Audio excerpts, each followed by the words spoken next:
Hello दोस्तों, आपका मेरे चैनल में स्वागत है। आप कैसे हैं? हमें उम्मीद होगी आप अच्छे और स्वस्थ होंगे। आपके जीवन में हमेशा खुशियां बनाए रखें। प्रिय भक्तगण, आज हम उपस्थित हुए हैं आपको विष्णु भगवान के पहले अवतार मत्स्य अवतार के रूप में कथा बताएंगे कि कैसे भगवान विष्णु का पहला अवतार मत्स्य के रूप में मिला। मत्स्य अवतार भगवान विष्णु के प्रथम अवतार हैं। मछली के रूप में अवतार लेकर भगवान विष्णु ने एक ऋषि को सब प्रकार के जीव जंतु एकत्रित करने के लिए कहा और पृथ्वी पर जब जल में डूब रही थी तब मत्स्य अवतार में भगवान ने उस ऋषि की नाव की रक्षा की। इसके पश्चात ब्राह्मण ने पुनः जीवन का निर्माण किया। एक दूसरी मान्यता के अनुसार एक राक्षस ने जब वेदों को चुरा कर सागर की अथाह गहराई में छिपा दिया तब भगवान विष्णु ने मत्स्य रूप धारण करके वेदों को प्राप्त किया और उन्हें पुनः स्थापित किया। एक बार ब्रह्मा जी की असावधानी के कारण एक बहुत बड़े दैत्य ने वेदों को चुरा लिया। उस दैत्य का नाम हयग्रीव तथा वेदों को चुरा लिया जाने के कारण ज्ञान लुप्त हो गया। चारों ओर अज्ञानता का अंधकार फैल गया और पाप तथा अधर्म का बोलबाला हो गया। तब भगवान विष्णु ने धर्म की रक्षा के लिए मत्स्य रूप धारण करके हयग्रीव का वध किया और वेदों की रक्षा की। भगवान ने मत्स्य का रूप किस प्रकार धारण किया, इसकी विस्मयकारी की कथा इस प्रकार है। कल्पांत के पूर्व एक पुण्य आत्मा राजा तप कर रहा था। राजा का नाम सत्यव्रत था। सत्यव्रत पुण्य आत्मा तो था ही, बड़े उदार हृदय का भी था। प्रभात का समय था, सूर्योदय को हो चुका था। सत्यव्रत कृत माला नदी में स्नान कर रहा था। उसने स्नान करने के पश्चात जब दर्पण के लिए अंजलि में जल लिया तो अंजलि में जल के साथ एक छोटी सी मछली भी आ गई। सत्यव्रत ने मछली को नदी के जल में छोड़ दिया। मछली बोली, राजन, जल के बड़े बड़े जीव छोटे छोटे जीवों को मारकर खा जाते। अवश्य कोई बड़ा जीव मुझे भी मारकर खा जाएगा। कृपा करके मेरे प्राणों की रक्षा कीजिए। तब सत्यव्रत के हृदय में दया उत्पन्न हो उठा।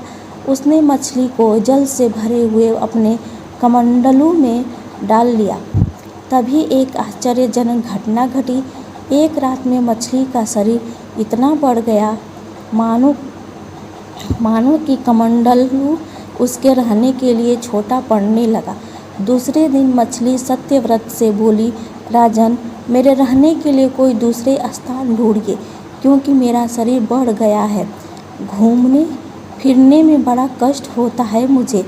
सत्यव्रत ने मछली की कमंडलू से निकालकर पानी से भरे हुए मटके में रख दिया। यहाँ भी मछली का शरीर रात भर में ही मटके में इतना बढ़ गया कि मटका भी उसके रहने के लिए छोटा पड़ गया। दूसरे दिन मछली पुनः सत्यव्रत से बोली, राजन, मेरे रहने के लिए कहीं और प्रबंध कीजिए क्योंकि मटका भी मेरे रहने के लिए छोटा पड़ रहा है। तब सत्यव्रत ने मछली को निकालकर एक सरोवर में डाल दिया, किंतु सरोवर भी मछली के लिए छोटा पड़ गया था। इसके बाद सत्यव्रत ने मछली की नदी में और फिर उसके बाद समुद्र में डाल दिया। आश्चर्य, समुद्र में भी मछली का शरीर इतना अधिक बढ़ गया कि मछली के रहने के लिए वह छोटा पड़े। अतः मछली पुनः सत्यव्रत से बोली, राजन, यह समुद्र भी मेरे रहने के लिए उपयुक्त नहीं है। मेरे रहने के लिए व्यवस्था कहीं और कीजिए। तब सत्यव्रत विस्मित हो उठा। उसने आज तक ऐसी मछली कभी नहीं देखी थी। वह विस्मय भरे स्वर में बोला, मेरी बुद्धि को विस्मय के सागर में डुबो देने वाले आप कौन हैं? मत्स्य रूपधारी श्री हरि ने उत्तर दिया, राजन, हयग्रीव नामक दैत्य ने वेदों को चुरा लिया है। जगत में चारों ओर अज्ञान अधर्म का अंधकार फैला हुआ है। मैंने यह ग्रीव को मारने के लिए ही मत्स्य का रूप धारण किया है। आज से 7वें दिन पृथ्वी प्रलय के चक्र में फिर जाएगी।